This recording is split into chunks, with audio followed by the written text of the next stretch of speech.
Okay, ito nga po, no? Ang nag-file tayo ng plunder case laban kay Duterte at Bongo tungkol dun sa maanumalyang 7 billion pesos worth of infrastructure projects na inaward ni Duterte at ni Bongo sa tatay at kapatid ni Bongo. So ang contractor nila ay yung tatay at kapatid ni Bongo. So since 2008, nung mayor pa si Duterte, hanggang 2023, umabot ng 200 contracts ang naibigay nila sa tatay at kapatid ni Bongo. So sila yung contractor. Kumbaga sila yung diskaya nung mga Duterte nung nasa Davao sila.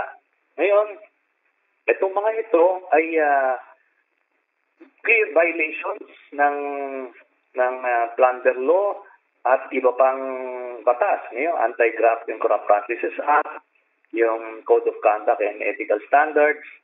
So marami siyang batas na violate. At ito po, itong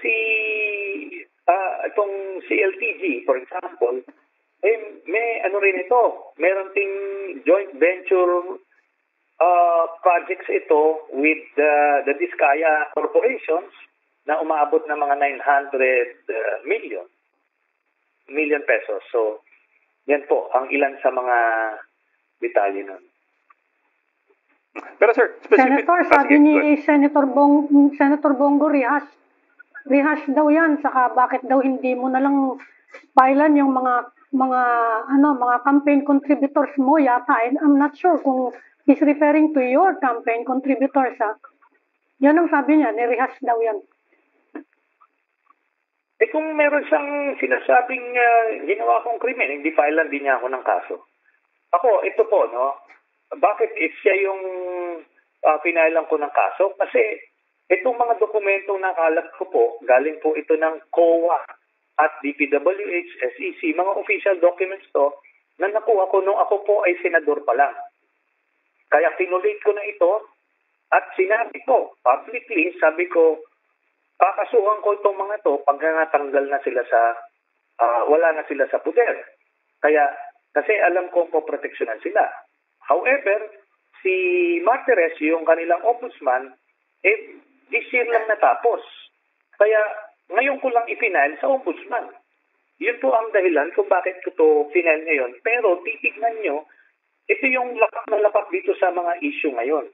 Kung ngayon ang pumuputok yung mga diskaya, pero ito ngayon, no, mas maliwanag to, diretso talaga sa bituka ni Bongo kasi tatay at kapatid niya eh. Hindi siya pwede makapagdrama na hindi na alam yung ginagawa ng tatay at kapatid niya. Ay, hindi naman pwedeng maloloko tayo ng ganon. Tapos, yung sinasabi niyang may negosyo daw yung wala daw siyang pakialam sa negosyo ng tatay at kapatid niya, pero nakalagay sa batas pagka within your sphere of influence, yung bawal pumasok yung negosyo ng kamag-anak mo. Sana sinabi niya, nung presidente na si Duterte, siya yung special assistant to the president, sinabihan niya yung tatay niya at kapatid niya na huwag kayong magnegosyo sa gobyerno. Sa private sector kayo magnegosyo kasi conflict yan sa akin. Bawal yan. Kaso hindi. Precisely. Hello? Yes. Senator, if I'm not mistaken, in 2021, you also filed a separate plunder case against Senator Bongo over similar issues. Am I correct? Na-file ba yun? Final ko po ito nung 2024 sa DOJ. For case build-up, kasi nga nakaupo pa si Martires na talagang protector nila. But in 20... Ngayon, nawala na si Martires, pinail ko na to at dinagdagan ko na yung mga additional contracts na nakuha nila nung the past few years. Yes. But in 2021, you also alleged that they awarded 6.6 billion pesos worth of contracts to Senator Bongo's brother and father. did you actually go ahead and file that case or ito na yun? Yung pareho ba to dun sa 6.6 billion case from 2021 or this is different? Ito po, nung time na yon 6.6 pa lang kasi yun yung nakalap kong mga dokumento hanggang 2018. Okay? Kaya umabot ng 7 billion kasi nadagdagan pa. Kahit na ni-raise ko na tong issue na ito, nakakuha pa sila ng more than 300 million na contracts kaya nga umabot ng 7 billion na ngayon. Ito, ni-raise ko po ito sa media pero alam kong hindi uusad ang kaso for as long as they are in power. But I am raising it just the same para ma-aware naman yung mga tao na grabe mangurakot itong mga taong ito. Kaso nung time na yon, pero siyempre, di ba, marami pa silang nabubudol, ayaw nila maniwala sa akin. O sige, antayin ko kayong mawala na talaga sa poder, mawala yung mga protector ninyo, at doon ko ipafile para may chansang umusad yung kaso. At ngayon na nga yung opportune time kasi bago lang natanggal si Martires. Ito po yun. Senator, nag-press con po si Senator Bongo at bumalat siya sa inyo na you're barking up the wrong tree. At ang sabi niya, dapat tugisin nyo yung mga tunay na plunderers, yung tunay na mga korap. Ano bang reaction niyo doon? Ano bang naisipahiwatig ni Senator Bongo nung sinabi niya yon? Ito na nga, siya na nga yung tinutugis ko kasi siya yung mastermind eh. Si Yusek Bernardo, siya ang nagtalaga nito. As undersecretary, nakita niyo siya yung central figure doon sa buong sindikato. Si Bongo ang naglagay niya dyan. Di ba? Tapos, ito mga diskaya, by their own admission, 2016 sila lumago. At ang sinabi sa akin ni Mayor Vico Soto, ang nasa likod ng mga diskaya sa pag-asenso nila ay si Bongo. So, tama siya. Tama si Bongo na ang habulin ko yung mastermind. Precisely, kaya ko siya hinahabol kasi siya yung mastermind. Okay. Sir, just to be clear, are you alleging conflict of interest lang, or are you alleging that there were also anomalies in the way or the manner by which the contracts were awarded to CLTG and Alfrego? Plunder eh. Plunder, pero yeah, I get what Ed's point is. Iba yung conflict of interest. Ito po, no? Ito po yan. Yung conflict of interest kasi, halos administrative siya. Pag tinitignan nyo, parang natitrivialize. Pero ito po, okay. Kung okay, i-assume na lang natin na totoo yung sinasabi ni Bongo na wala namang mali dito. Ibig sabihin, ikaw pala, pwede ka na if you are in a position of authority, pwede ka magbigay ng kontrata sa tatay at kapatid mo and just claim na wala naman akong kinalaman doon sa negosyo nila eh. Hindi nga po eh. The very plunder law was defined na pagka illegally nakapag-acquire ka ng wealth ng more than 50 million from the government, liable ka ng plunder law.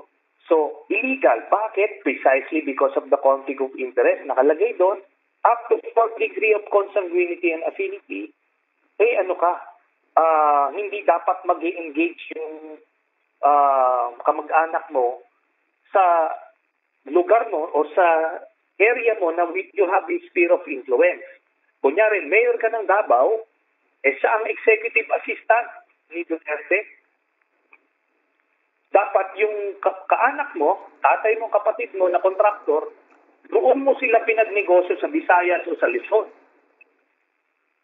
So, hindi dapat doon sa area mo na pwede kang maka-influensya doon sa approving authority, in this case si Duterte, na approvean yung mga kontrata. Biruin mo 100 ang kontrata nila. Noong nasa Davao pa si Duterte, 100 nung presidente na si Duterte. So the key... Kumagawag naman natin, it's very obvious, common sense, the crime has been committed in broad daylight, ika nga. But I think it'll be a challenge for you to prove that, Senator Trillanes, because the key word in what you just said is binigay. Sila ba yung nagbigay? And he has said before, did I benefit and did I exert influence over these awards, over these contracts, right? So how will you prove that? I have the contracts eh. Gumaga, ang mayor si Duterte, tapos remember, nung panahon ng Duterte, nung mayor pa si Duterte, LGU ang nag-award. Ang approving authority nung mga proyekto yan na yon is yung LGU. Di ba? Tapos kumbaga, ano ba naman to? Para naman tayong, itong ang kay Diskaya, maraming mga politiko na connect. Wala ka makikita on paper, pero nakadikit na sila doon. Ito pa, atay mo at kapatid mo. Come on, huwag naman tayo magbulag-bulagan. Imbis na makakatulong tayong linisin yung ganitong sistema, binibigyan pa natin siya ng way out eh. Basta isipin na lang natin, yung argument niya na okay lang ito, sige nga, subukan natin yung mga mayor, governor, congressman, DPWH secretary, even the president would start giving out contracts sa taxes kapatid nila. Tell me kung okay yun. So now you're talking about the cases that go all the way back to 2007. I just saw the full plunder complaint. Hanggang all the way back to 2007. Hanggang, Okay. So before pa he became president. 2023. Senator, ang posisyon dyan lagi ni Senator Bongo, rehash nga daw. So, kung sinasabi niyang rehash, ibig sabihin na-tackle na siya sa, whether sa prosecutor's level o sa korte. Meron bang ganon? Yun ang implication ng salitang yun It's rehashed.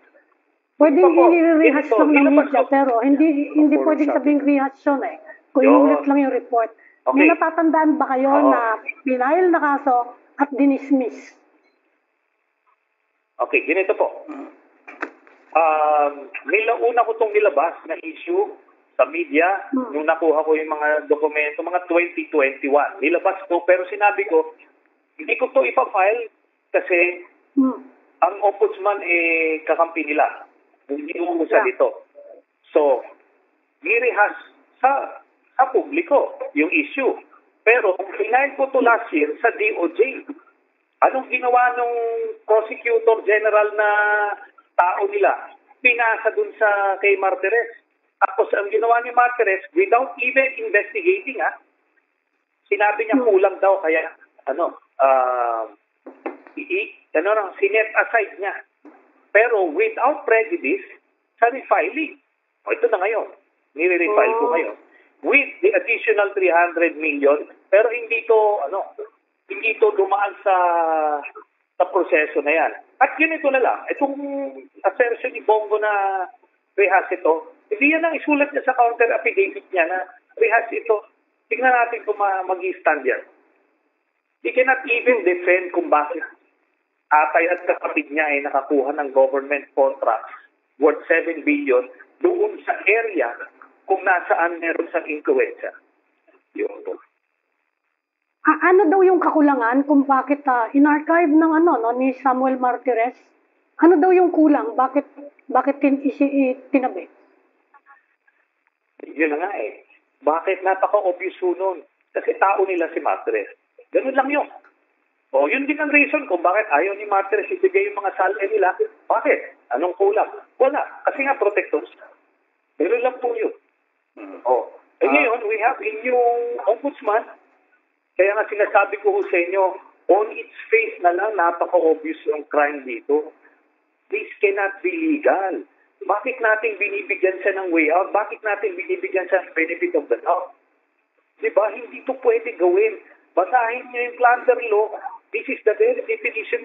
Plunder law, hindi ka pwede mag-benefit privately from illegal, or mag-accumulate ng ill-gotten wealth at the expense of government.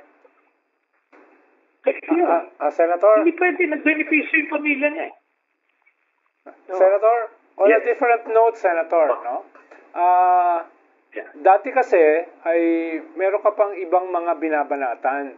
May plano ka bang magsampa pa ng iba pang kaso sa ombudsman tungkol dito sa dati mo pang mga binabanatan? Halimbawa, yung 51 billion na nakuha ni Pulongs para sa kanyang distrito in less than 3 years, no?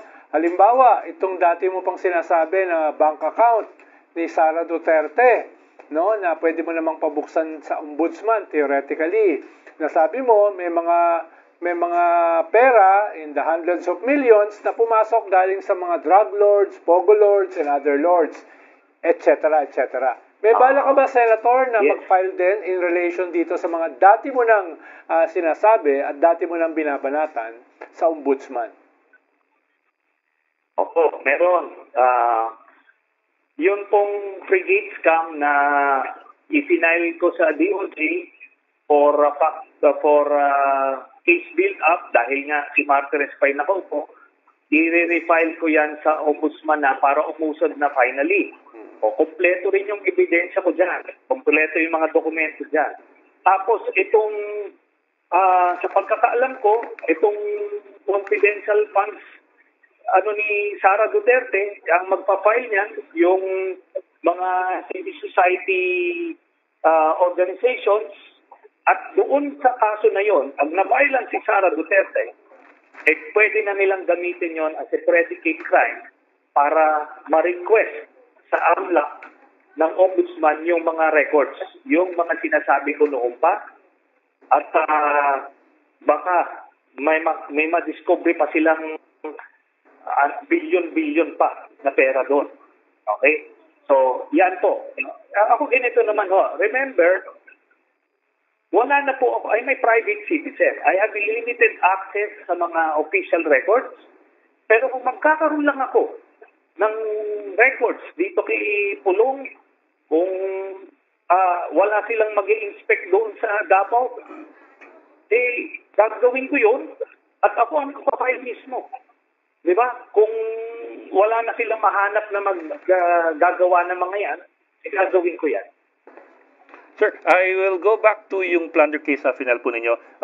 But keep in mind, sir, we are not belittling yung issue ng conflict of interest. My question has to do with whether or not you intend to make conflict of interest your central argument in the plunder case, or do you intend to prove other things, like, for example, whether there were irregularities or anomalies within the bidding contract itself or the awarding of the contracts themselves? The crux of the whole case would be on the conflict of interest. Kasi nga, bawal kang magbigay ng kontrata sa tatay at kapatid mo. Okay. Ngayon, alam natin na si Bongo at Duterte magkadugtong ang bituka niyan. Hindi pwedeng sabihin ni Bongo na wala sa influensya kay Duterte kasi nakita na natin yan. Yan po yan. Ngayon, may mga iba pang mga violations, yung mga incomplete pero nabayaran, lumagpas sila sa deadline ng kanilang completion. Yung mga yan, mga additional cases yan. Tapos, ito yan, yung district engineer sa mga lugar na yan, noong mga panahon na yan, sila ngayon ang magiging testigo dyan. Kung hindi, sila ngayon ay kasama sa kaso. Well, sir, I'm reading RA 3019, yung anti-graft law. I think your references are in Section 3H and 3I and Section 5, particularly corrupt practices of public officers. Practices Act. Letter H, directly or indirectly having financial or pecuniary interest in any business, contract, or transaction in connection with which he intervenes or takes part in his official capacity. That's 3H. And Section 5, prohibition on certain relatives. It shall be unlawful for the spouse or for any relative by consanguinity or affinity within the third civil degree of the President, the VP, the President of the Senate, and the Speaker of the House to intervene directly or indirectly in any business, transaction, contract, application of the government. So, are these the particular or the specific provisions you're looking at? Yes. Pero doon kasi sa malaki tayo nakapokus doon sa plunder law. So yung accumulation ng more than 50 million pagka nakuha mo yan illegally through this expense of government, liable ka na ng plunder. So doon natin yan. All the others, pati yung Code of Conduct and Ethical Standards, yan, yung Anti-Graft and Corrupt Practices Act, maraming silang makukuha ditong violations. O isa pang violation, yung CLTG and Alfrego Builders, ito yung sa tatay at kapatid na contractors, undercapitalized yan. So bawal silang magkaroon ng mga malalaking proyekto more than 20 million. So wala rin silang license na AAA at the time. So bilang license sila. So ang ginawa nila, nag-joint venture sila with the Vizcaya, AAA. So yan. So yung conspiracy na yan, ano? Pero sa lahat ng kontrata, ang nakapirma yung tatay at kapatid ni Bongo. So supposed to be junior partner sila sa joint venture, pero sila yung pumipirma. So ibig sabihin talagang sila yung dito, prime movers dito at nagpapahiram na lang ng lisensya yung mga Vizcaya. So makikita mo rito talagang lahat ng mga anomalies na nire-raise ngayon, ginagawa na nila noong pa. Kaya nga nung nasa pwesto na sila, sinet up na nila yung sindikato at ang nasa gitna ng lahat niyan ay si Bongo. So siya yung mastermind niyan, siya yung kumaga nasa likod niyan. Kaya tignan niyo rin yung mga testigo. Si Vizcaya, itong mga DPWH officials, makikita niyo, hindi mini-mention yung 2016 to 2022. Lahat 2022 to 2025 lang. So, sino nasa likod niyan? Si Bongo. Okay. Per your complaint, Pwede bang kumambyo? per your complaint, Senator, the Alfrego Builders was also involved in 5 flood control projects in Davao del Sur. I wonder if nakapag-investigate kayo doon. Do you know what happened to those flood control projects? Were they delivered? Were they completed? What's the status? Do you know? Alam niyo kung senador pa ako ngayon, yun ang ginagawa ko dapat din. Alam mo yan siya,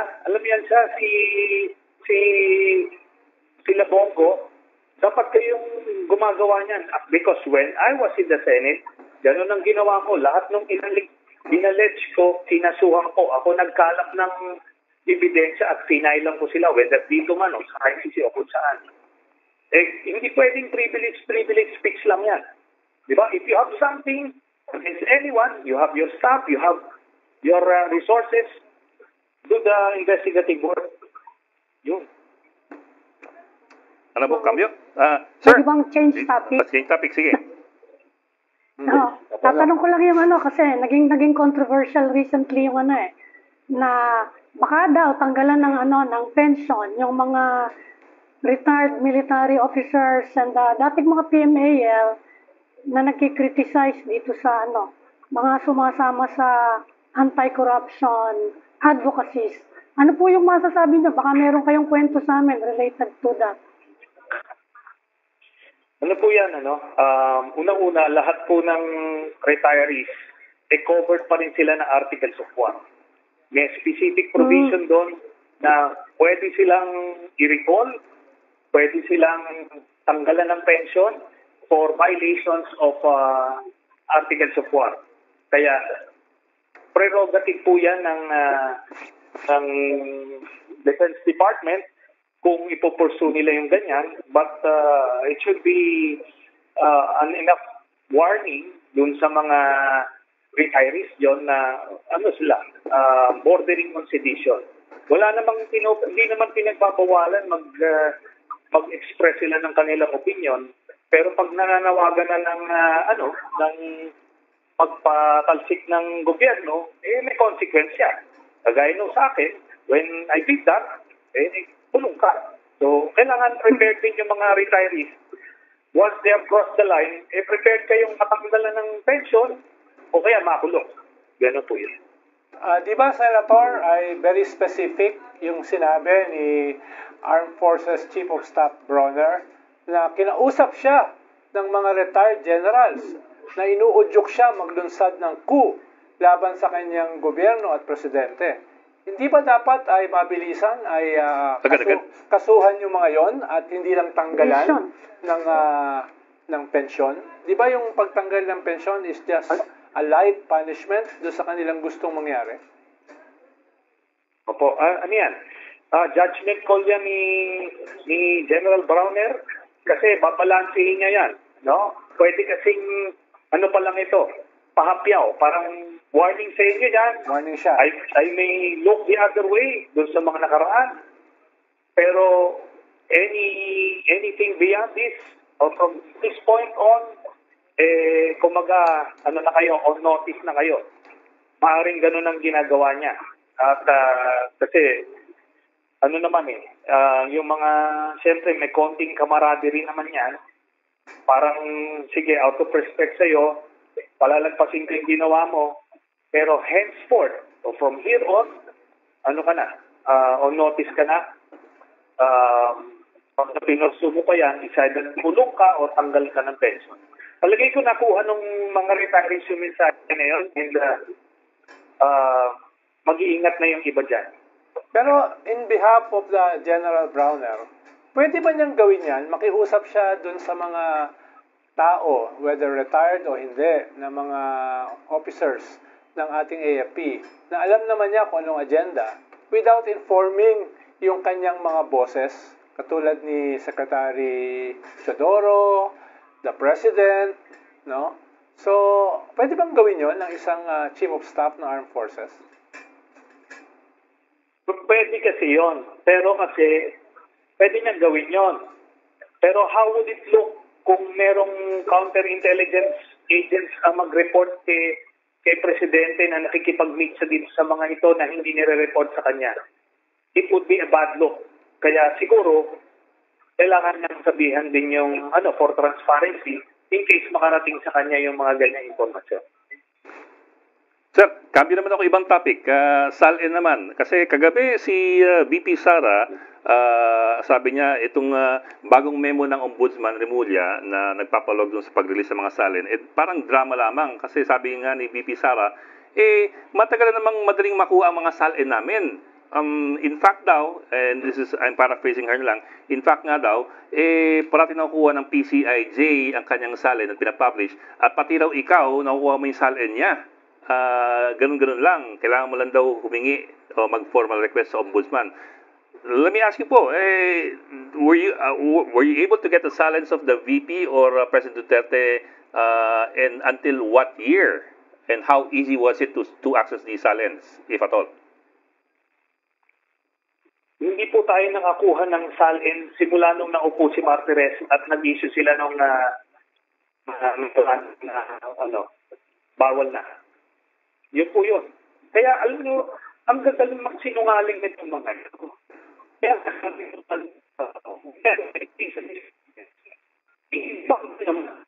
sir, we're losing you, sir. Sorry. Hindi naman na. Sir, you're choppy, sir. Can you can you repeat? Yes, sir. Okay. Go, sir. Hindi po nakakuha ng SALN nila Duterte simula nung naupo si Martires. Kasi spiritual niya. So kung sinasabi ng Duterte, every time they say those things, napaka-komportable sa kanilang magsinungaling. Dahil mga hindi pa naman tayo kailangan ako, I need to say these things. Hindi, you can outright lie. Whenever they say these things, dapat yung report sabihin, no ma'am, that's a lie. Hindi na makakuha nun. That's the only time magtatanda ito mga to kasi they spread out these lies. Parang normal na lang. It's as easy as breathing. Ngayon yung cult followers nila, talagang nilulunok naman yun na parang, totoo pala, ganito. Kung naman, di ba?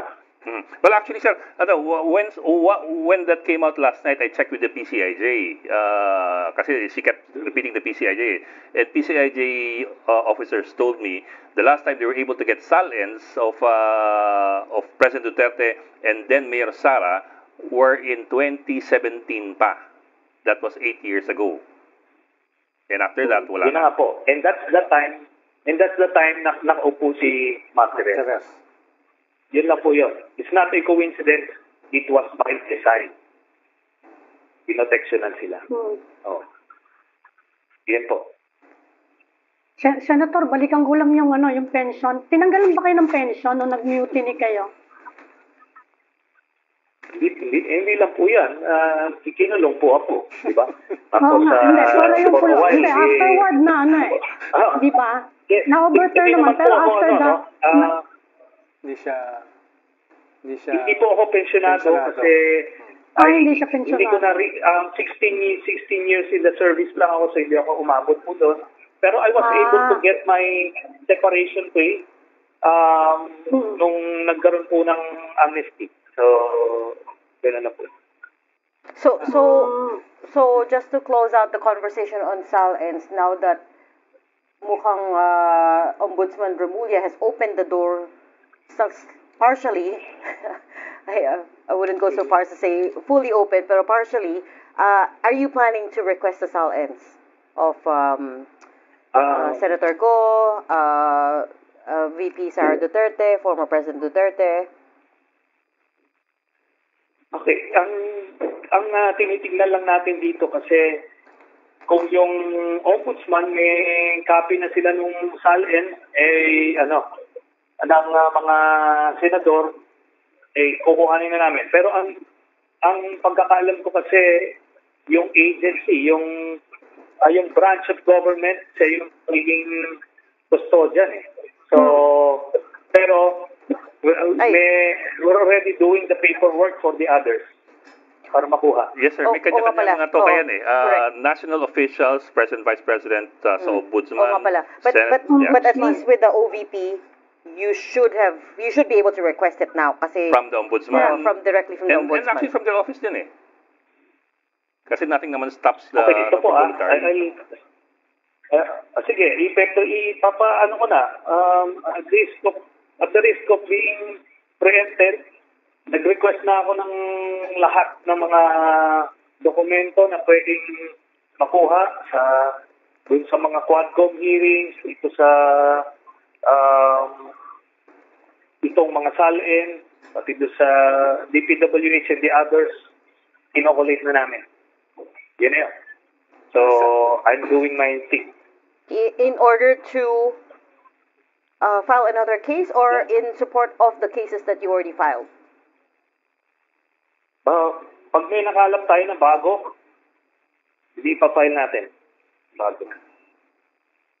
Senator, pahabol ko lang. Hinahanap ng mga tao si Royina Garma eh. Matutuloy ba yung testimony niya sa ICC? Opo, matutuloy po yung testimony niya. Nandoon na po siya sa kanyang final destination at hindi na siya maapektuhan nung red notice kasi yung ICC mismo ang magpapatanggal niyan sa Interpol.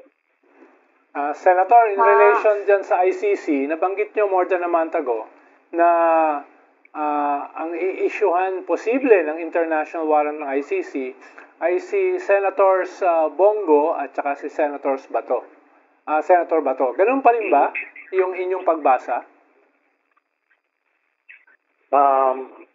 Ito, sabihin na lang natin na base sa nakalap natin informasyon, si Bato yung mauuna. At ano na yan, waiting game na yan. Waiting game na yan. So, si Bongo naman,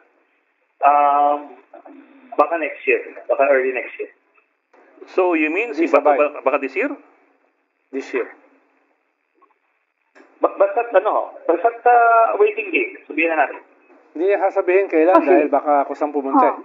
So, Senator, si Royina Garma is in ICC custody or under safekeeping ng ICC? Not necessarily. Basta meron silang witness protection program na tinatawag na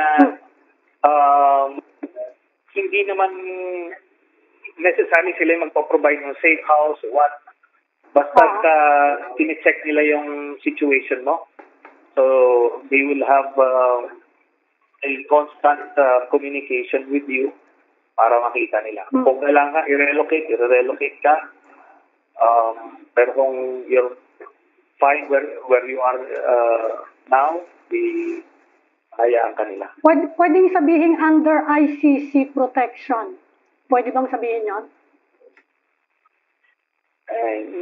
Hindi pa rin. Basta sabihin lang natin na ang masasabi ko dyan is, nag-qualify siya as an ICC witness at they are looking out for her protection and safety. Security and safety. Kasi sir, pag sinabing she's at her final destination, iba po yung ibig sabihin nun eh. Kasi sa pelikula kasi iba yun eh. That sounds so morbid. Okay, we will leave that there. Thank you so much for talking to us. Yeah.